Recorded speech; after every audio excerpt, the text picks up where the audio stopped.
Miongoni mwa stori ambazo zinaweza zikawa zimewashtua mashabiki wengi sana wa mpira wa miguu Tanzania, lakini pia na dunia kwa ujumla, ni pamoja na stori ya kocha wa kikosi cha timu ya taifa ya England Thomas Tuchel kumweka pembeni mchezaji Cole Palmer. Unajua, miongoni mwa wachezaji ambao wamekuwa na wakati mzuri sana katika michuano ya ligi kuu England, hususan katika klabu ya Chelsea ambayo imekuwa ikiteteleka sana katika msimu huu wa 2025-26, ni pamoja na Cole Palmer. Amekuwa na kiwango fulani hivi kizuri, lakini stori kubwa ni kwamba kocha wa timu ya taifa ya England Thomas Tuchel ameweza kumpiga chini Cole Palmer, lakini sababu ambazo zimemfanya Thomas Tuchel kuweza kumpiga chini Cole Palmer ni pamoja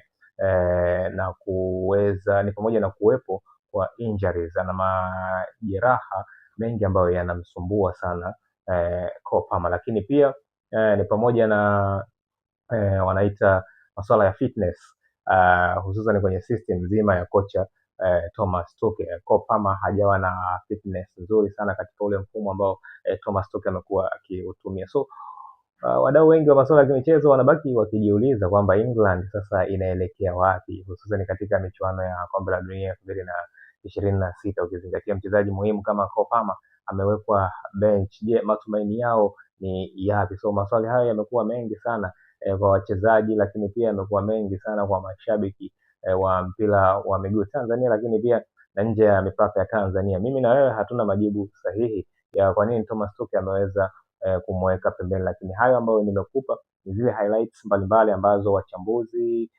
waandishi wa habari na wadau wengine wa masuala ya kimichezo wamekuwa wakijaribu kupitia, hususan ukitazama kwamba Cole Palmer amekuwa akishiriki michuano hii ya ligi kuu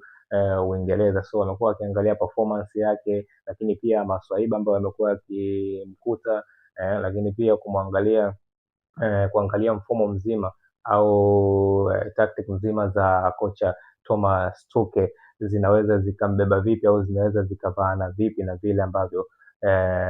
Cole Palmer jinsi alivyo. So kwangu mimi pia niko surprise kwa sababu nilikuwa natamani kumuona Cole Palmer akiwa katika kikosi hiki cha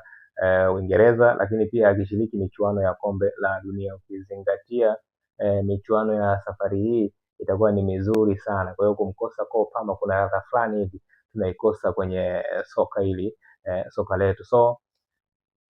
ngoja tuone kipi ambacho Thomas Tuchel anataka kukifanya na kikosi chake cha Uingereza.